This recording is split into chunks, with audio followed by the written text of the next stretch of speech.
श्री गणेशाय नमः। जय श्री कृष्ण। भक्तों को कल्पवृक्ष के समान फल देने वाले वृंदावन बिहारी अद्भुत पुरुषोत्तम भगवान को नमस्कार करते हैं। नरों में श्रेष्ठ भगवान नारायण को नमस्कार कर माता सरस्वती व जगतगुरु व्यास जी को सफलता प्राप्त करने निमित्त प्रणाम करते हैं।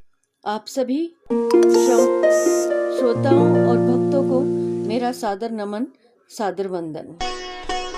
आज श्री पुरुषोत्तम मास महात्म्य के 18वें अध्याय का हम श्रवण करेंगे। इसमें धनु नामक मुनि की कथा के बारे में बताया गया है।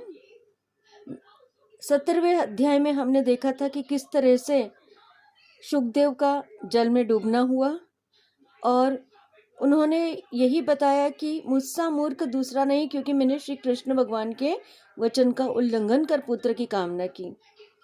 नारद जी बोले, हे तपोनिधे, फिर दृढ़ धनवा राजा से वाल्मीकि जी ने आगे क्या कहा वह सुनाइए। वाल्मीकि जी बोले, हे जगतपते, उस ब्राह्मण के ऐसे विलाप से 10 दिशाओं में गर्जता हुआ अकालक मेघ आया। वह सब दिशाओं में फैल गया और महीनों तक बरसता रहा। सारी पृथ्वी पर पानी भर गया, किंतु पुत्र शोक की अग्नि से तापित ब्राह्मण को कुछ भी पता नहीं चला। वह अन्न जल छोड़कर पुत्र पुत्र कहते विलाप करता रहा। वह मास श्री कृष्ण भगवान का प्रिय पुरुषोत्तम मास था। अनजाने में ही अधिक मास की सेवा हुई। इससे प्रसन्न हो नवीन मेघ के समान श्याम वर्ण वन मालाधारी श्री भगवान कृष्ण प्रकट हुए तो मेघ बंद हो गया। ब्राह्मण ने श्री कृष्ण भगवान का दर्शन किया।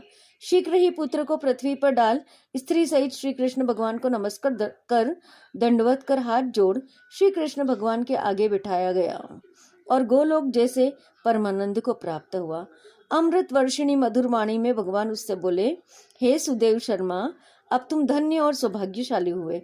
हे बस सुन, तेरा भविष्य मैं कहता हूँ। तेरे इस पुत्र की आयु 12,000 वर्ष की होगी। हे द्विजोत्तम, यह तुझे निस्संदेह सुख देने वाला होगा।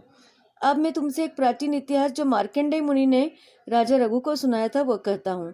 पहले धनु नाम के मुनीश्वर लोगों को पुत्र रूप में मनोव्यथा से जलते हुए देख महादुखित हुए।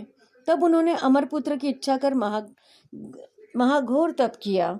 देवता प्रसन्न हो उससे बोले, हम सब तेरे महाकठिन तप से प्रसन्न हैं। तेरा कल्याण हो, जो तेरे मन में है इच्छा को मांग। अमृत समान वचन सुन तृप्त हो मुनीश्वर ने बुद्धिशाली अमर पुत्र अमृत समान वचन सुन तृप्त हो मुनीश्वर ने बुद्धिशाली अमर पुत्र मांगा। तब देवताओं ने मुनि से कहा कि मुनीश्वर, ऐसा तो पृथ्वी पर आज तक नहीं हुआ। मुनि बोले, अच्छा, किसी निमित्त से आयु हो। देवता बोले, निमित्त क्या? यह सुन मुनि बोले, यह महापर्वत जब तक रहे तब तक की आयु हो। तथास्तु कह इंद्र सहित देवता चले गए। धनु शर्मा मुनि के थोड़े समय में ही बुद्धिशाली पुत्र हुआ। वह पुत्र चंद्र के समान दिनों दिन बढ़ता रहा और 16वां वर्ष हुआ तो मुनीश्वर ने उससे कहा, हे वत्स, तुम कभी मुनियों का आदर न करना, तुम कभी मुनियों का अनादर न करना। ऐसे उपदेश पाकर उससे मुनियों का अनादर किया। इस प्रकार वह पुत्र बल से उन्मत्त हो सबका अनादर करने लगा। एक समय एक अत्यंत क्रोधी महर्षि शालिग्राम का पूजन कर रहे थे। तब शालिग्राम को लेकर चंचलता से हंसते हुए कुएं में डाल दिया। तब रुद्र की भांति क्रोध में महर्षि ने रुद्र को श्राप दिया कि वह अभी मर जाए, किंतु उसे जीवित देख मन में विचारते हुए कहा कि धनु शर्मा के इस पुत्र को तो देवताओं ने निमित्त आयु किया है।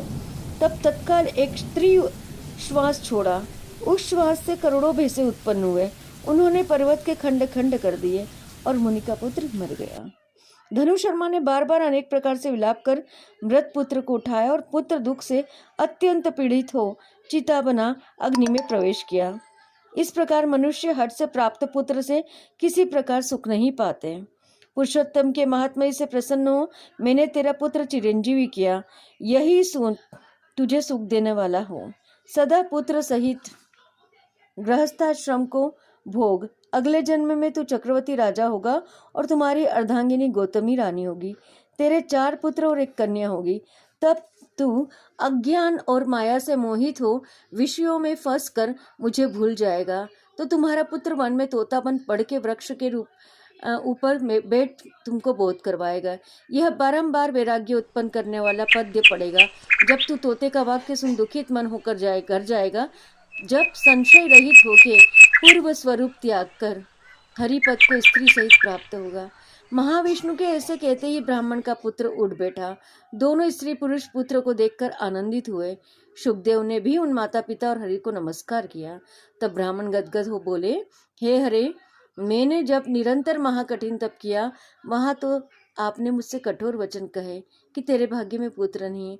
अब उस वाक्य के उल्लंघन करने और मरे हुए पुत्र को उठाने का कारण कहिए। जय